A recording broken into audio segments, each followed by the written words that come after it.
So is this just gonna be a thing now? Am I the indie RPG guy all of a sudden? Seriously, I'm not kidding. Not a week after I was contacted to review Rebirth, I got another offer from another independent RPG maker to review their freshly released product as well. This time, it's the kickstarted game headed by Chris Miller, known as Ankur, Kingdom of the Gods.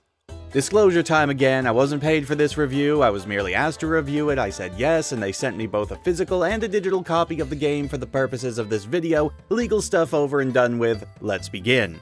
Like I said before, the game was successfully kickstarted, managing an impressively modest goal, which already gets massive points from me for not letting feature creep or potential piles of cash affect how they went about marketing this thing. So we are off to a good start. Ankur is a science fiction RPG with fantasy elements, with an aesthetic based around ancient Sumeria, of all places. It takes place on planet Earth in a far, far-flung future, where the Earth we know no longer exists and the very makeup of our solar system has changed, the planet being renamed Caste, and how two different planets pass one another every few thousand years, causing both an interaction between the native species of both planets and several dangerous events, with the two of them now being bound together in a two-star binary solar system. Because of this, the beings of Caste view the other planet, Nibiru, as a home to the gods, causing something of a new rise in religion through the sentient beings of the planet. The lore of the game is actually incredibly dense, going over events of millions of years, even billions, that led to the current situation between the two planets and the surrounding stars and planets and how they interact with one another.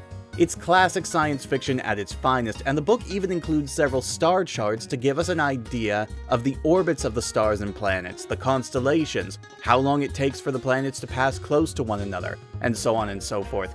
It's actually a lot more dense than I have time to summarize here, but the end point is that it led to Caste becoming a technologically advanced planet, but with a deeply rooted sense of spirituality. You actually don't get any of this backstory at the front of the book. Instead, most of the backstory and history of the world is told much later, after character creation, which takes up the first 4 chapters of the book. Not the entire process, of course, that's covered in the first chapter, but chapters 2 through 4 cover races, castes, your classes basically, and your skills. The game also takes away the random aspect of character creation by basically giving you full control over how you want to build them. You're given a number of aptitude points, the game recommends 20, but more can be given at the GM's discretion, to put into your stats. Now this could lead to pretty bad min-maxing, but given how the game handles character progression, the problem is somewhat mitigated. We'll get into that soon. This game also does have a similar issue to Rebirth in that they give you quite a few stats to manage, totaling 8 that you need to consider, and they aren't divided into anything like trees this time, but each one is at least very thoroughly explained and given their own identity. So there really isn't a whole lot of overlap this time, though some of them could be argued to be similar enough that you might be able to combine the two if you wanted to. Like speed, which affects how many actions you can take in a single round of combat, and agility, which is primarily used as a dodge and reaction mechanic, or strength, which is how overall strong you are, and toughness, which affects how many wounds you can take before you give up the ghost, quite literally in this case. Still, again, there is a reason for having so many character traits, one of the biggest ones being that your aptitude in each of these stats determine just how skilled you can become at each skill when you take it. Racial selection does give you bonuses and penalties to your traits, and while I do like the designs overall of these races for this setting, I am a bit disappointed with them. This is just completely personal preference, but I like my science fiction RPGs to go all out when it comes to the weird and wild races you can encounter or play as. It's one of the reasons I like Myriad Song so much. Again, it's totally personal preference, and the sort of races you have here fit very well with the more realistic setting, with every race being some form of bipedal humanoid, with enough differences to justify calling them separate races. You've got the tiny Balu, the ape-like Enkidu, the chunk-like Gurma, And now the final crowning touch to this cake. Take about a spoon of and the Mahdi, who are, to me, the most outright alien, with very large conical heads. There are, of course, advantages and disadvantages to each race, but the biggest determining factor when it comes to gameplay is your profession. It's not just a class in this game, it is a caste, and yes, I do mean caste as in a form of societal hierarchy.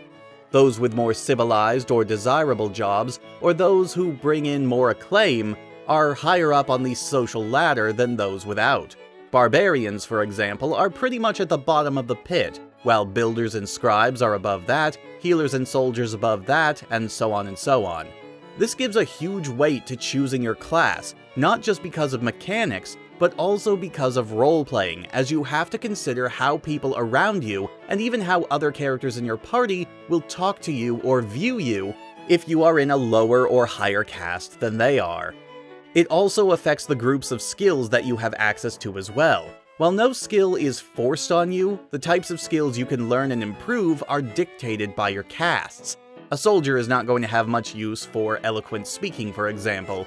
And that leads me to perhaps my favorite aspect of the game's character system, how you advance your character.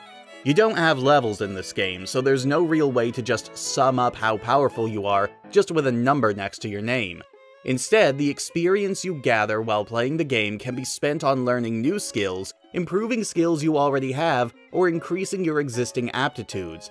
Because of this, it gives you a lot of freedom to build a character the way you want to, in spite of your race or caste.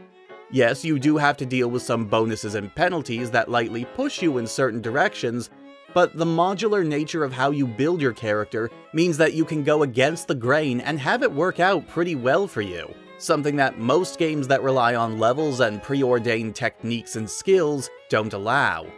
Now, it may seem like I'm spending a long time talking about character creation and the mechanics therein, but this game really wants you to craft a character with a lot of personality, as the massive amount of detail and description that is given to absolutely everything else in this book would imply. Skills, races, the world, the amount of detail is staggering, especially when it comes to describing the world and the solar system. I freely admit to not being terribly familiar with the astrological sciences presented here, but reading it as someone totally ignorant of ideas such as orbit decay and star life cycles and gravity wells and such, well, reading this seems to make at least a little bit of sense to me. The mechanics of the game beyond character creation are fairly easy to sum up because of the dice system that this game uses. Would you like to take a guess as to how many dice you need to play this game? 1. Just 1. Every major die roll in this entire game is determined by just rolling a single 12-sided die, and then adding or subtracting any bonuses or penalties you may have that would apply to that situation. Because of how easy this system is, and the fact that you never gain anything more than this single die, this is probably one of the easiest games, mechanically, to grasp that I have seen in a very long time.